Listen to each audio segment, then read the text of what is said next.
वज़ीर आज़म नरेंद्र मोदी ने अमेरिकी सदर जो बाइडेन के साथ वर्चुअल मीटिंग में कहा कि उम्मीद है कि यूक्रेन की जंग जल्द खत्म हो जाएगी।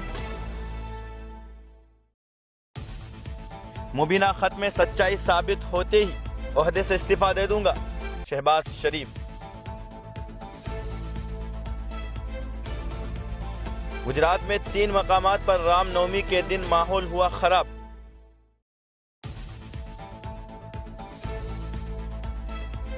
बारह साल बाद पाकिस्तान से लौटेगा बिहार का नौजवान। जेएनयू तलबा का दिल्ली पुलिस हेडक्वार्टर पर एहतिजाज।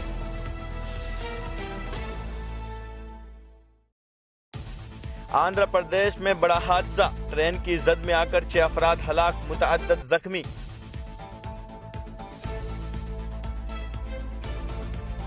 कुलगाम एनकाउंटर में 2 अक्सरियत पसंद हलाक।